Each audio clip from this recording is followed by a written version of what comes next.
Hello students, हमारा topic चल रहा है डिसोल्यूशन ऑफ पार्टनरशिप फर्म। उसमें मैंने कल आपको बता दिया था कि 4 अकाउंट तैयार किए जाते हैं: realization account, partner capital account, partner loan account और बैंक अकाउंट। जब हम ये चारों अकाउंट बनाएंगे तो बैंक अकाउंट का लास्ट पर टोटल मिल जाएगा। बेसिकली इसका उद्देश्य होता है कि सभी एसेट्स और सभी लाइबिलिटीज के अकाउंट हमें क्या होते हैं, क्लोज करने होते हैं। कोई भी अकाउंट बुक्स में खुला हुआ नहीं रहता। अब इसके हम प्रैक्टिस क्वेश्चन करेंगे। तो आप देखिए डीके गोयल का question number 4। Question number 4, yes. The following is the balance sheet of A and B 31st March 2018. The profit sharing ratio कितना है? 3:2। Creditors 97,500 है। Land and building 30,000, motor vehicle 18,300, stock 72,800, debtors 1,13,200, इसमें से लेस प्रोविजन हो रहा है और cash में। The partner decide to dissolve the firm, firm को डिसोल्व करने का डिसाइड किया। And from the date of balance sheet motor vehicle and stock were sold cash 16,950 and 77,600 respectively, and all debtors were realized in full, सभी debtors से पूरा पैसा आ गया। Land and building were sold 43,500, creditors were paid off subject to discount 1,700, expenses on realization 1,250, prepare realization account, bank account, partner capital account to close the books of the firm as a result of dissolution। तो हमें ये realisation capital bank account बनाना है। वैसे भी यही compulsory account है। तो सबसे पहले आप देखिए realization account, realization account. Okay, 2 column से, जब भी मैंने आपको बताया था कॉलम्स नहीं बताओ तो कॉलम्स हमेशा बोलते रहेंगे पर्टिकुलर अमाउंट। इसी में इधर पार्टनर कैपिटल अकाउंट बन जाएगा। सबसे पहला काम है जितनी भी एसेट्स अकाउंट खुले हुए बैलेंस शीट में और जो लायबिलिटीज अकाउंट है उनको क्लोज करना है। हम सबको याद है एसेट्स का डेबिट बैलेंस होता है, तो इनको खत्म करने के लिए, इनके अकाउंट को क्लोज करने के लिए क्रेडिट करना होगा। जो जो कुछ एसेट्स ट्रांसफर नहीं होगी, जैसे मैंने आपको बताया था cash in hand, cash at bank, partner capital, partner current, P&L, general reserve, ये ट्रांसफर नहीं होंगी। ये सब नोट्स में देखना, मैंने कल भी बताया था। अब देखिए एसेट्स में दे रखी लैंड एंड बिल्डिंग 30,000, तो इसको क्लोज करने के लिए 2 में लिख देंगे, टू लैंड एंड बिल्डिंग 30,000। ये कैसे क्लोज हुई? Realisation to land and building, journal entry बनी realisation to land and building, तो to land and building credit हो, ये अकाउंट क्लोज हो गया। To motor vehicle 18,300, to motor vehicle 18,300। Next आ जाओ, टू स्टॉक 72,800, तो टू स्टॉक 72,800 बुक वैल्यू पे ट्रांसफर करना है आपको। डेटर 113,200, कल मैंने बताया था कि ग्रॉस डेटर ट्रांसफर करने हैं, तो टू डेटर 113,200 और इसका प्रोविजन है वो बाइंग हो जाएगा क्योंकि क्रेडिट बैलेंस होता है इसका। तो by provision for bad debts, by provision for bad debts. Okay, ये दे रखा है 2450। कैश एट बैंक हम लोगों को ट्रांसफर नहीं करना है। Cash at bank, partner capital, partner current, debit balance of P&L will not be transferred in realization account, also partners loan। Creditors 97,500, तो बाय क्रेडिटर्स 97,500। अब देखिए the partners decide to dissolve the firm, partner ने firm dissolve करने का decide किया। On the date the balance sheet motor vehicle and stock were sold cash 16,950 और 77,800। तो ये एसेट्स बिकी है, तो बिकी तो हमारे पास पैसा आया है, तो पैसा आया तो by bank account. Journal entry बनी, आप लोगों ने सब में डायरेक्ट लेजर बना, बैंक टू रियलाइजेशन, सब 11 में पढ़ चुके हैं, जर्नल और लेजर।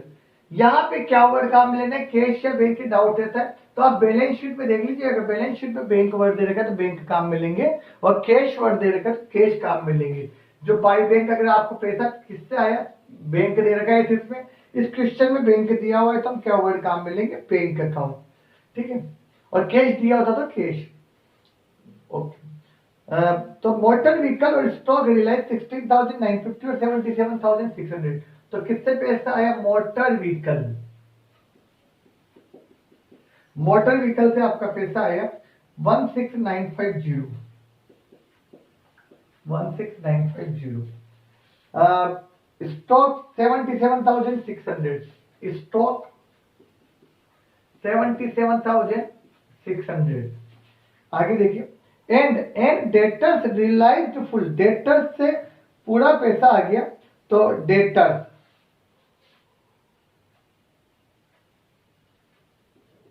डेटर्स 113,200 के थे तो पूरा पैसा आ गया 113,200। आगे land and building sold 43,500, land and building 43,500 में बिकी। तो लैंड एंड बिल्डिंग 43,500। आगे लिखा creditors were paid off subject to discount 1,700, creditors को 1,700 डिस्काउंट पे पेमेंट किया। तो पेमेंट किया तो रियलाइजेशन टू बैंक, पैसा गया है आपके पास से तो टू बैंक, किसका पेमेंट किया? क्रेडिटर। 1,700 डिस्काउंट, तो यहाँ 97500 के क्रेडिटर्स थे आपके, इसमें आपने 1,700 डिस्काउंट दे दिया तो 95,800, 1,700 रुपए का डिस्काउंट दिया तो पैसा कितना गया आपके पास से? 95,800। एक्सपेंसेज ऑन रियलाइजेशन 1,250, ये भी पैसा गया है आपके पास से तो टू बैंक, पैसा जैसे तो बैंक अकाउंट क्रेडिट, आपके पास से पैसा गया 1,250। ओके, अब आप देखिए क्वेश्चन में सब आइटम एक बार चेक कर लीजिए। सब एसेट का पैसा आ गया, लैंड एंड बिल्डिंग का पैसा आ गया, मोटर व्हीकल का पैसा आ गया, स्टॉक का आ गया, डेटर्स का आ गया। अगर किसी एसेट का पैसा नहीं आया होता है और आने लायक एसेट्स होती है जैसे डेटर्स या व्हीकल या फर्नीचर, तो हम ये मानेंगे कंप्लीट अमाउंट आर रियलाइज। अगर वो रियलाइज हो गया है या कोई पेमेंट नहीं हुआ है तो पूरा पेमेंट मान लेते हैं। तो पर कुछ एसेट्स का पैसा नहीं आता है, जैसे कुछ क्वेश्चंस पे डिपेंड है, गुडविल, पेटेंट वगैरह इस पर। तो देखिए आप लोग टोटल कर लीजिए इसका, वो क्वेश्चन की प्रैक्टिस करेंगे जब पता लगेगा। 16,950 देखिए यहाँ पे हुआ 77,600, 113,200 और 43500। देखिए टोटल जीरो, यहाँ पे कितना हो? 5, 9 और 6 15 और 2 17 और 5 22, बचे कितने? 2, 2 और 6 8 और 7 15, 16 17 18 19 21, कितने? 2 2 1 3 7 10 11 और 7 15, 2,51,250, 251,250। अब इसके बाद आप क्या करिए, दोनों तरफ का टोटल करिए और जो डिफरेंस आए वो आपका क्या होगा? प्रॉफिट ऑन रियलाइजेशन या लॉस ऑन रियलाइजेशन। तो यहाँ 251,250 तो आया, इधर आपका टोटल आया था 97,500 और 2450। तो इधर का टोटल हुआ 0 5 5 10 की 0 बचे 1, 10 2 12 का 2 बचा 1 1 1 2 2 7 9 10 9 2 11 का 1 बचा 1 1 9 10 और 5 3,51,200। आपका क्रेडिट साइड का टोटल है 3,51,200। तो यहाँ पर आप टोटल लिख दीजिए 3,51,200। अब आप इधर का टोटल कर लीजिए और जो डिफरेंस आएगा वो आपका क्या कहलाएगा? Profit on realization. तो इधर का टोटल देख लीजिए कितना आया आपका, अलग से लिखकर देख लेते हैं हम लोग 3,50,000। और जो डिफरेंस ये रफ पे करना है आपको, ताकि अगर डेबिट का टोटल ज्यादा हो तो लॉस और इधर का ज्यादा हो तो प्रॉफिट। तो यहाँ पे क्या आइटम थे आपके? 30,000, ये था आपका 18,300। कैलकुलेटर की आदत मत रखना आप लोग, नहीं तो प्रॉब्लम में आएंगे, एग्जाम में पेपर पूरा नहीं हो पाएगा। इसीलिए मैं एक बार आपको इस तरह से बता रहा हूँ। 200, 95,800 और 1,250। अब आप देखिए टोटल कर लीजिए, यहाँ पे टोटल हो गया 0, इसका टोटल हो गया 5 8 2 10 2 12 और 8 20 और 3 23, बचे कितने? 2 2 और 8 10 10 2 12 12 और 3 15 15 और 5 20, बचे कितने? 2 2 और 3 5 5 और 1 6 6 और 7 13, 13 एक 14, 14 और 9 23, बच्चे 2 3, 3,30,350 हुआ। और इधर का टोटल हुआ था 3,51,200। तो 3,51,200 में से आपका कितना, 3,30,350, 3,30,350 माइनस कर दीजिए। तो 0 5 8, यहाँ कितना बचा 0,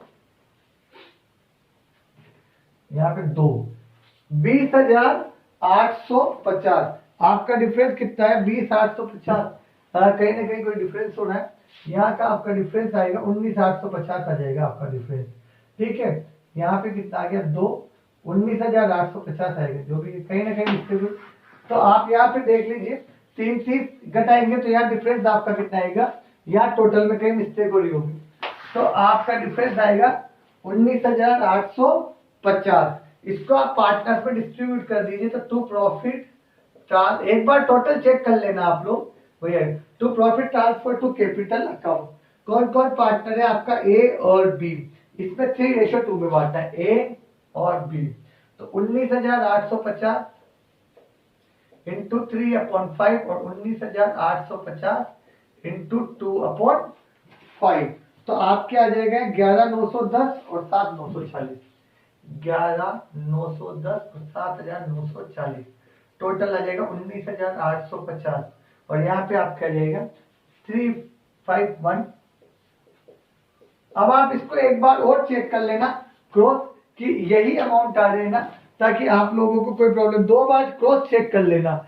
कैलकुलेशन के बिना कैलकुलेटर के ही रखिए आप लोग, तो ज्यादा अच्छा रहेगा, नहीं तो प्रॉब्लम आएगी। इस तरह से हमारा प्रॉफिट आ गया कितना 19,850, जो पार्टनर्स में डिवाइड हो गया। अब इसके बाद हम नेक्स्ट अकाउंट बनाएंगे, partners capital account. Next account क्या बनेगा आपका, पार्टनर कैपिटल अकाउंट।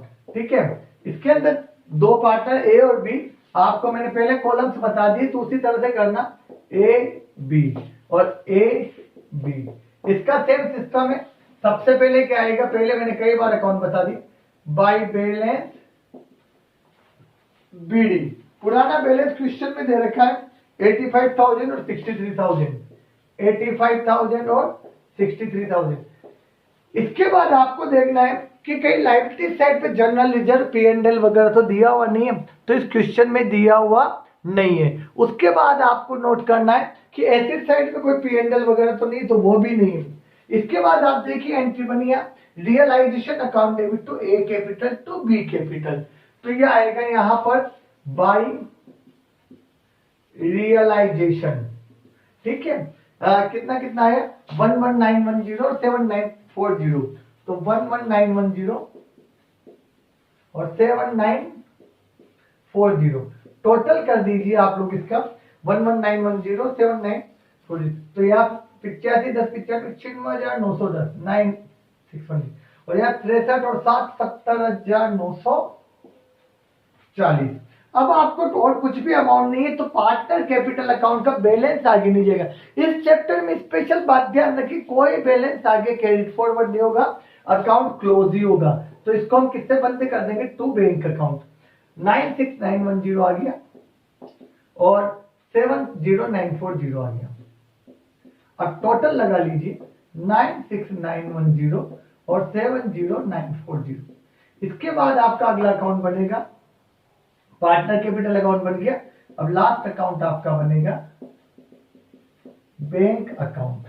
ठीक है, बैंक अकाउंट में सबसे पहले एसेट साइड पर बैलेंस देखिए क्या दिया हुआ है, टू बैलेंस बीडी। आपका बैलेंस दे रखा है 13,650। तो यहाँ कितना आएगा 13,650। अब बहुत आराम से देखिए बैंक का टोटल मिलेगा। देखो ये वाली एंट्री क्या बनी, बैंक टू रियलाइजेशन, इसीलिए मैंने बंद नहीं किया, बैंक टू रियलाइजेशन। इन सबसे इनर कॉलम वालों से मतलब नहीं होता, तो इसकी लेजर पोस्टिंग क्या आएगी, टू रियलाइज। इधर से आएगा, ये जो दोनों अकाउंट बने इन्हीं से पोस्टिंग होगी इसमें 251 250। फिर नेक्स्ट एंट्री बनी रियलाइजेशन टू बैंक और टू बैंक, तो इनकी लेजर पोस्टिंग होगी बाय रियलाइजेशन। अब मैं आपको अलग से जर्नल एंट्री नहीं बताऊंगा, ये क्वेश्चन के साथ मैं आपको एंट्री बता रहा हूं, तो ये आपको ध्यान रखना है। 95800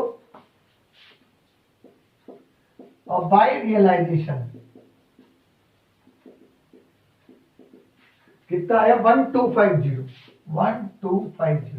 इसके बाद आप देखिए यह लास्ट एंट्री बनी A capital B capital to bank, यही एंट्रीज करनी है आपको। तो यह आएगा बाय ए कैपिटल और बाय बी कैपिटल 96910 और 70940 ये अपने पार्टनर्स को लास्ट में पेमेंट किया है। कितना इतना पेमेंट अपने पार्टनर्स को कर दिया, इतना पैसा हमारे पास एक्स्ट्रा बचा हुआ था तो हम लोगों ने तो ये कर दिया। लास्ट में आप बैंक अकाउंट का टोटल लगा लीजिए तो इनका टोटल इक्वल आएगा 51 और 3 64 2,64,900 और इधर का भी टोटल कितना है 2,64,900। अगर ये टोटल आपस में नहीं मिलता है तो आप समझ लीजिए कि कहीं ना कुछ मिस्टेक्स आपसे हो चुकी है, तो टोटल इक्वल आना कंपलसरी है। तो वापस एक बार और बता देता हूं मैं आपको। सबसे पहले realization capital bank, journal entry पूछे तो एंट्री बनेगी realization to land and building to motor vehicle to stock to debtor, पहले यहां तक ओके। देन फिर एसेट ट्रांसफर करने की एंट्री, फिर लायबिलिटी की पीबीडी क्रेडिटर्स टू रियलाइजेशन, फिर एसेट्स बेचेंगे तो bank to realization, then liabilities का पेमेंट होगा तो रियलाइजेशन टू बैंक। किसका पेमेंट किया था आपने ये क्रेडिटर्स का हो गया था। फिर realization to bank realization expense है। लास्ट में प्रॉफिट की एंट्री होगी realization to A capital to B capital. इसके बाद कैपिटल अकाउंट बनेगा और कैपिटल अकाउंट में एंट्री की A capital B capital to bank जो फाइनल पेमेंट हुआ। हम लोग जब इस सवाल का एंड करेंगे तो इनका टोटल आपस में इक्वल होगा। अब आप लोग क्या करिए कि मैंने क्वेश्चन नंबर आपको करवा दिया है, यहाँ पर क्वेश्चन नंबर आपका हो गया है 4 हो चुका है। आप इलस्ट्रेशन 4, 5 और 6 देखिए और क्वेश्चन 4, 5, 6 देखिए। अगर आपको कोई डाउट होता है इन क्वेश्चंस में तो आप पूछिए। डेली 2-3 क्वेश्चन हमें करना होगा, 3-4 क्योंकि हमारे एग्जाम्स आने वाले हैं। प्रैक्टिकल्स एग्जाम की डेट डिक्लेयर हो गई है तो आप थोड़ा सा एक्टिव हो जाइए और कोई भी डाउट हो तो आप मुझसे फोन करके भी पूछ सकते हैं। Thank you.